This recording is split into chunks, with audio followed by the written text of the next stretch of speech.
오늘은 특별히 하나님께서 우리의 구원을 위해서 주신 은혜의 방편, 외적인 수단이라고 부르는 은혜의 방편 세 가지, 그 중에서도 말씀에 관해서를 같이 나누도록 하겠습니다.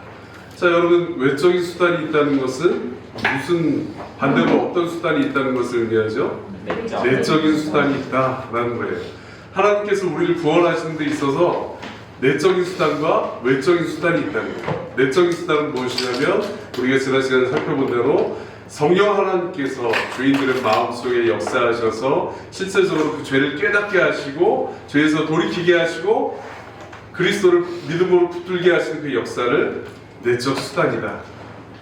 성령 하나님의 유효한 수단, 또 효과적인 수단이다, 이렇게 얘기할 수 있고, 구원을 위한 외적인 수단, 그 중에 은혜의 방편 세 가지는 우리가 지난 시간에 살펴본 대로 하나님의 말씀, 그 다음에 기도, 그 다음에 성례, 세례와 성찬, 이렇게 성례가 있다. 그렇다면 참된 교회의 표지, 성경을 통해서 알 수 있는 참된 교회의 표지가 또 세 가지가 있어요. 그게 뭐냐면, 첫 번째는 참된 하나님의 말씀의 선포, 두 번째는 성례, 세 번째는 번짐. 자, 공통 분모가 있잖아요, 그죠? 공통 분모가 뭐가 있어요? 그 세 가지 은혜 방편, 외적인 수단하고 참된 교회의 표지, 그 중복되는 부분이 있잖아요, 그죠? 말씀과 성례.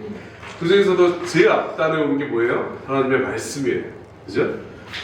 자, 하나님께서는 우리의 구원을 위해 세 가지 은혜의 방편을 주셨어요. 성령께서 우리 마음에 회개와 믿음이 일어나도록 사용하시는 수단들이 있는데, 이것들은 말씀과 그 다음에 성례, 그 다음에 기도예요. 이 수단들을 통해서 특별히 택하신 자들을 하나님께서 구원하시기를 기뻐하셨다는 거예요. 그래서 하나님께서 이 방편들은 사람들이 만들어낸 게 아니잖아요, 그죠? 하나님께서 성경을 통해 이러한 은혜의 방편들을 통해서 구원을 얻을 수 있게끔 만들어 주신 거예요, 그죠?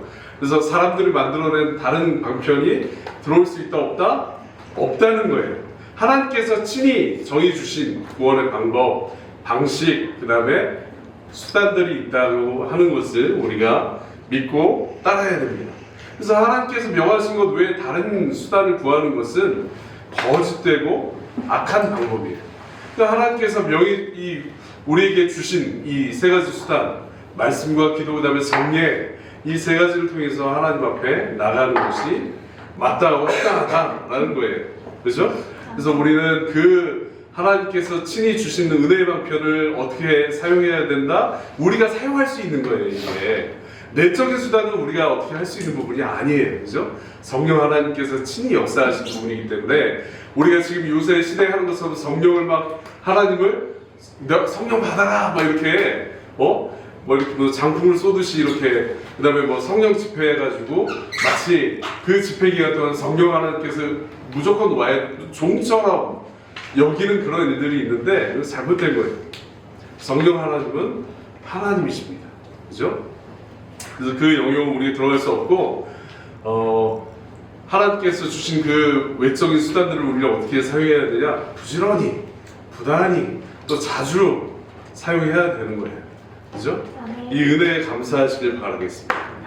자, 두 번째, 한번 따라해 봅시다. 말씀은 우리의 생명이다. 다시 한번. 말씀은 우리의 생명이다. 말씀은 우리의 생명이에요. 생명과 직결되어 있고 생명이라고 할 수 있습니다. 왜 그런지 제가 설명을 드릴게요.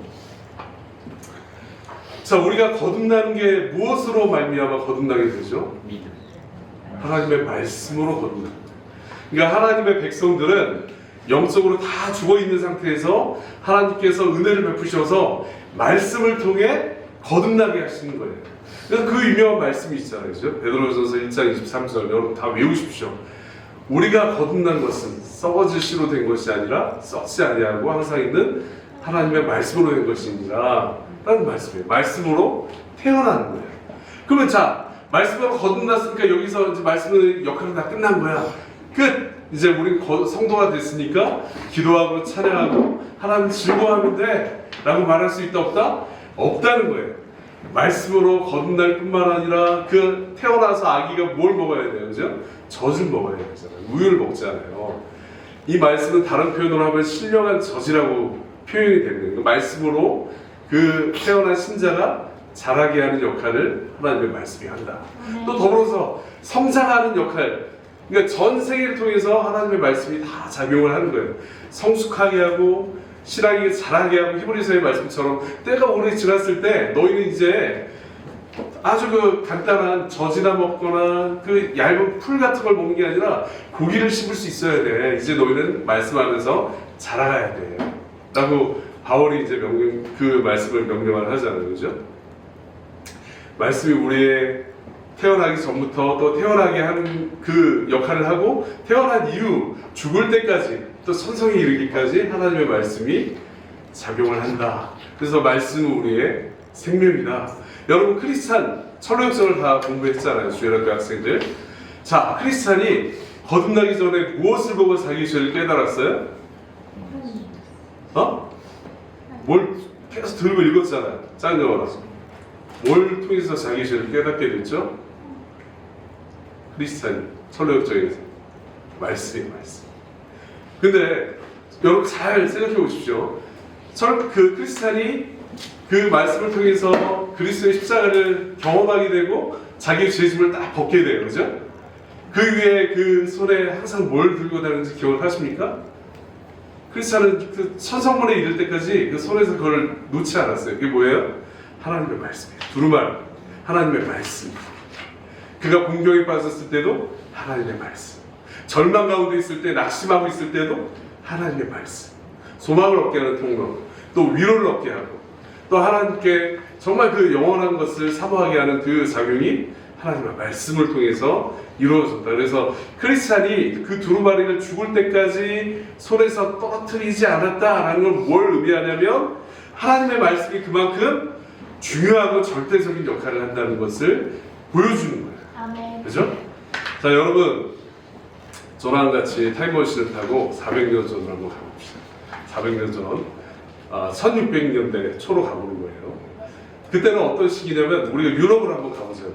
유럽에 가면 이미 그때는 1517년에 마틴 루터에 의해서 종교개혁이 시작이 되고, 존 칼빈이나 츠빙글이나 훌륭한 목사님들을 통해서 이제 개혁이 시작했어요. 카톨릭 교회 안에 국회된 교리들을 개혁하고, 교회 안에 정말 수많은 카톨릭 교회 안에는 말씀이 중심이 되지 않았기 때문에 성상 같은 것들이 많이 있었어요. 여러분들 뭐 인터넷이나 이런 데 보면 그 성당에 보면 이렇게 유리창이 되게 화려하잖아요. 그죠? 스테인드 글라스라고 해서 거기 뭐 성모 마리아나 아기 예수나 뭐 이렇게 천사들이나 또 유명한 그 성인들, 믿음의 영웅들을 다 조각해놨어요. 모세나 뭐 이렇게. 그 다음에 그 예배당 안에도 그 온갖 조각상들이 다 있는 거예요. 성모 마리아나 아까 말씀드린 그런 성인들이나 영웅들의 그 성상을 보고 자기들이 믿음의 대상을 위로를 얻고 위해를 얻는 거예요.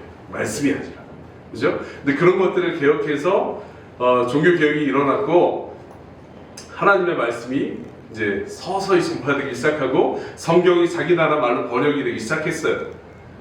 그런데 여전히 카톨릭의 이 군림하고 다스리는 지역이 굉장히 포괄적이고 넓었거든요. 그래서 그 카톨릭이 자기 그 교회 내에서 세력을 반하여서 종교개혁을 일으킨 사람들을 잘하고 있어 이렇게 박수 쳤을까요? 아니면은 핍박을 했을까요? 당연히 핍박을 했죠. 자기네 그 세력이 약해지는 상황이니까. 그죠? 그래서 자기는 이게 진리라고 믿고 있었습니다. 그래서 전체적인 온 나라가 또 유럽 전역에서 여러 핍박들이 있었어요. 여러분들 공부하고 있는 이 소요리문답이나 웨스트민스터 신앙고백서를 포함해서 벨즈 신앙고백서, 하이델베르크 신앙고백서, 또 도르트 신조 이런 것들이 아주 평탄한 상황에서 작성된 문서들이 아니에요. 성도들이 다 죽어가는 상황에서, 전쟁의 내전을 치르는 상황 가운데서, 또 수많은 순교자들의 피가 뿌려지는 상황에서 그 속에서 목숨을 걸고 작성을 했던 문서들이라는 것이에요. 말씀을, 진리를 보존하고 후대에게 전달해주기 위해서 작성을 한 거예요. 그래서 여기 일단은 무리가 있어요. 제가 지금 타임머신을 타고 가고 있는데 오늘 같은 주일에 400년 전에 숲속에서, 왜냐면 정식으로 허가받지 못했기 때문에 숲속에 모여서 예배를 했거든요. 그 사람들이 몰래 자기 집에서 빠져나와서 그 비밀 회집 장소에 다 모여요. 이렇게 모여서 예배를 하는 거예요. 너무 뜨겁게. 아, 내가 이전에는 정말 그 라틴어로 드리는 미사를 통해서 무슨 말인지도 전혀 이해하지 못하고 그냥 앉아있다가 시간 때우다가 성상들 바라보다 이렇게 집에 왔었는데, 하나님의 말씀을 통해서 이게 죄다, 이게 너희가 어떤 상태에 있다, 그리스도가 왜 필요한지를 알아야 된다, 성경이 이것을 명하고 있다 라는 그 말씀을 들으면서 이 사람들의 마음이 깨어지고 정말 그리스도의 복음을 사모하게 됩니다. 정말 거듭나는 사람들이 생기기 시작하는 거예요. 아, 이전에 내가 했던 건 신앙생활이 아니다. 또 울면서 정말 예배의 기쁨을 누리고 있어요. 근데 갑자기 말발의 소리 막 들려요. 그 다음에 나팔 소리 막 들리는 거예요.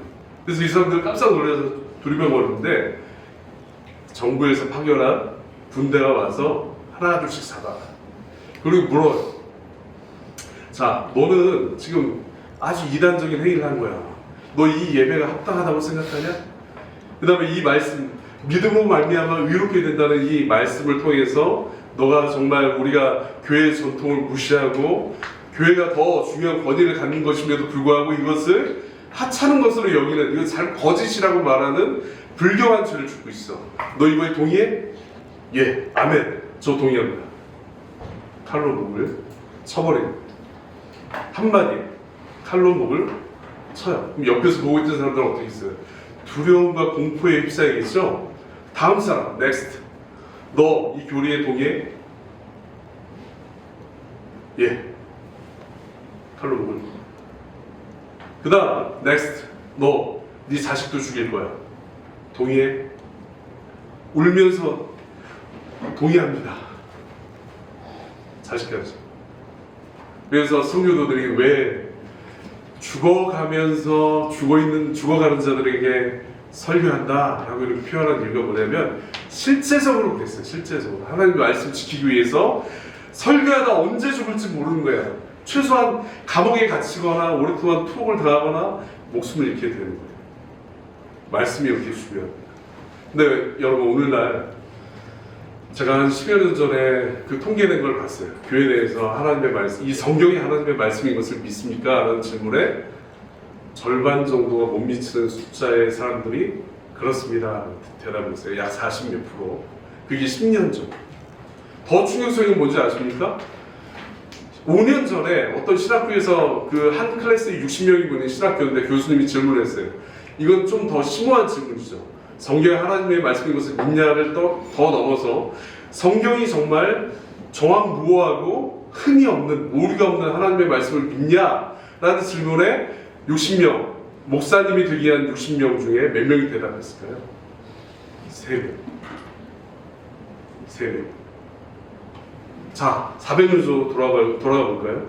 그 어린아이들까지도 목숨을 잃게 하는 일에 단 한 센텐스, 한 문장을 가지고 거부할 수 없습니다 라고 고백하고 죽었어요. 근데 지금은 훨씬 안락하고 편안한 상황에서 그 믿음을 거부하고 배교하고 있는 거예요. 그 말씀에 그 선배들이 우리에게 전해준 이 신앙 고백서의 가치는 피로 범벅된 신앙 고백서예요. 피로 온통 얼룩진 이 믿음을 지키기 위해서 내가 이렇게 지켰으니까 너희도 지키십시오. 이 기록된 말씀을 넘어가지 마십시오. 고린도 그 말씀에 있는 것처럼. 그죠? 피로 우리에게 물려준 거예요. 피로. 이거 얼마나 가치 있는 거예요. 그냥 평안한 상태에서 우리처럼 지금 자유를 다 누리고 있는 상태에서 작성해서 준 게 아니라는 거예요. 목숨을 걸고 준 거예요. 자, 성도들은 말씀을 통해서 태어나고 말씀으로 자라고 말씀으로 일용할 양식을 얻습니다. 우리 예수님께서 사단이 시험을 할 때 분명히 대답하셨잖아요. 그죠? 제일 배고팠을 때, 야, 네가 하나님의 아들이면 이 돌을 떡으로 만들어서 빨리 먹어. 배고프지 않아? 예수님께서 뭐라고 말씀하십니까? 기록되었을 때 하나님의 말씀을 인용하시는 건데, 사람이 떡으로만 살 것이 아니야. 하나님의 말씀으로, 하나님 입에서 나온 말씀으로 너희 영과 육이 살게 될 것이다. 아멘. 라고 답변을 해주시는 거예요. 그러니까 우리 일용할 양식도 하나님의 말씀이에요. 매일 필요한 거예요. 매일. 에브리데이. 그죠? 자, 이 말씀은 특별히 제가 말씀을 읽는 것뿐만 아니라 어떤 거라고 얘기했죠? 설교를 말한다고 그랬잖아요. 설교. 그죠? 하이델베르크 65, 그 요리문답 65문에서는 이 말씀에 대해서 이렇게 얘기하고 있어요. 그리스도를 믿는 믿음이 어디서부터 비롯됩니까? 라는 질문에 성령이 거룩한 복음의 설교를 통해 우리 마음에 믿음을 일으키시고 거룩한 성례의 시행을 통해 믿음을 굳건하게 하십니다. 라고 명확하게 명시하고 있어요. 특별히 여러분, 말씀을 읽는 것과 듣는 것, 믿음은 특별히 어떻게 일어난다고 했죠? 로마서 13, 17절에 믿음은 들음으로 말미암으며 들음은 그리스도의 말씀으로 말미암는다. 그러니까 특별히 우리가 어떤 보는 것, 유대인들이 구하였던 것처럼 복음을 딱 전했을 때 아니야 표적 가져와. 표적. 너무 시시해. 그 몇 마디 말로 날 거듭나게 한다고? 너 표적을 가져와봐. 이적을 가져와봐. 물 위를 걸어봐. 라고 얘기하는 거예요. 병문을 고쳐봐봐. 그럼 내가 믿을게. 그리스도 이름으로 고쳐봐. 또 헬라인은 내가 지금 최첨단 철학을 다 공부하고 학식이 높은 사람인데 겨우 내 힘으로 할 수 없고 그리스도를 의지해서 구원을 받는다. 내가 죄인이라고? 난 믿을 수 없어. 지혜를, 더 탁월한 지혜를 가져와. 그럼 내가 믿어줄게. 라고 얘기합니다. 근데 여러분들, 믿음은 보는 것으로 또 감정적으로 막 짜릿짜릿하게 체험되는 것으로 얻어지는 게 아니라 들음으로 말미암아 난다라는 거예요. 그죠? 그리스도를 증거하고 설교를 통해서 말씀을 선포하고 그 선포를 통해서 성령께서 역사하실 때 믿음이 생기고 거듭나는 역사가 일어나는 거예요. 그죠? 그래서 교회사를 살펴보면 특별히 어거스틴과 같은 위대한 그 신앙의 선배는 말씀을 읽으면서 거듭나게 됐지만 거의 절대 다수는 설교를 듣는 것을 통해서 거듭남에 이르게 된 거라는 사실을 교회사적으로도 확인할 수 있다라는 부분이에요. 그죠? 설교 말씀을 통해서 자신의 주인됨의 비참함을 깨닫게 되고 구주이신 그리스도를 붙들게 되는 과정이 일어나게 되는 거예요. 그래서 이 예배의 요소 중에 가장 중요한 게 설교예요. 설교. 시원아, 뭐가 제일 중요하다고 그랬죠? 예배 중에 제일 중요한 거예요. 설교. 말씀이에요. 그래서 하나님의 말씀이 해석해서 선포되어지는 것을 통해서 우리가 듣고 깨닫게 되는 것. 이것이 가장 중요한 외적인 수단이다 라는 부분이에요. 그래서 이 예배 중에는 하나님의 말씀의 선포가 제일 중요한 거예요. 다른 그 요소들을 압도하는 요소다 라고 할 수 있는 거예요. 왜냐하면 말씀을 통해서 모든 것들이 정립이 됐기 때문에 그래요. 웨스트민스터 신학문서 1장 성경에 관하여 성경의 충족성, 불변성, 일관성, 무호성, 무류성, 또 완전성 이런 것들 기초로 해서 교리를 먼저 쫙 증거한 다음에 그 다음에 뭘 세워가요? 신론, 기독론, 교회론, 성경론, 구원론 말씀이 어떤 것이다 라는 그 전제 위에서 하나님이 어떤 분이시고 예수님이 어떤 분이시고 성령 하나님이 어떤 분이시고 구원은 어떻게 일어나고 이런 것들을 가르쳐 주는 거예요. 근데 말씀이 정말 모호하지 않고 오류가 있다라고 전제를 하는 순간 어떻게 되냐? 그리스도의 구원은 정말 불완전한 구원이 될 수 있는 거예요. 그죠? 뭘 근거로 할 거예요? 무엇을? 네? 하나님이 완전하지 않다. 유신진화론 이런 것들이 이 가르침이 나오는 게 불과 200년도 안 됐어요. 그죠?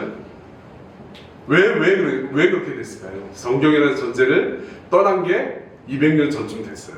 자유주의 신앙이 들어와서 성경은 오류가 있는 책이야. 성경은 하나님의 말씀인 부분도 있고 그렇지 않은 부분도 있어. 이렇게 가르치는 거예요.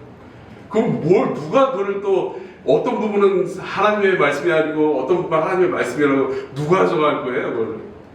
저는 그거는 정말 마귀가 교회에 뿌려놓은 사악한 씨앗이라고 생각합니다. 자, 마지막으로 말씀이 우리 구원에 효과가 있게 적용되기 위해서 어떻게 말씀을 읽고 들어야 하는가? 아까도 말씀드렸다시피 성경을 부단히 자주 읽고 묵상해야 돼요. 그리고 말씀을 듣기를 사모하는 마음으로 나와야 돼요. 그죠? 또 준비된 마음으로 하나님의 말씀을 들어야 돼요. 이 준비된 마음은 특별히 기도하는 것을 통해서 하나님께 내 마음이 착하고 좋은 마음만 하나님의 말씀이 적용되고 정말 깨달아지고 적용되고 실천되어질 수 있게 해달라고 기도하면서 읽고 들어야 된다는 거예요. 그죠? 이게 매우 중요하다. 왜냐면 우리의 영혼의 문제에 직결되어 있기 때문에. 그 다음에 여기에서 더 나아가서 어떤 교리를 유추해낼 수 있냐면 이 말씀을 전해주는 목사가 굉장히 중요한 위치에 있다라고 할 수 있는 거예요. 왜냐면 이 외적인 수단을 관장하는 문지기 또는 수문장이기 때문에 그렇습니다. 그죠? 그래서 우리가 목사님을 위해서 기도해야 하는 이유 중에 하나가 여기에 있는 거예요.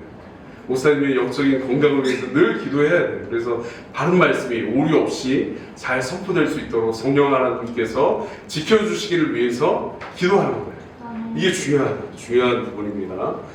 자, 우리가 왜 기도로 준비해야 하는가? 토마스 멘트 목사님이 이렇게 말씀하셨어요. 하나님의 말씀은 성령으로 영감되어 있기 때문에 성령의 안경, 그러니까 성령 하나님께서 마음을 밝혀주시기 전에는 깨달을 수 없기 때문에 그렇습니다. 라고 하는 거예요. 이게 정말 유효한 지침이잖아요. 그죠? 중요한 부분입니다. 이것도.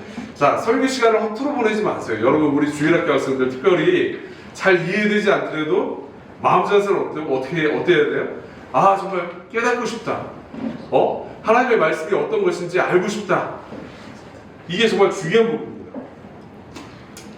자, 잠깐 이 예화를 설명드리자면 조엘 피 목사님께서 바디메오의 구원하는 부분을 설교하시면서 이렇게 말씀해 주셨어요.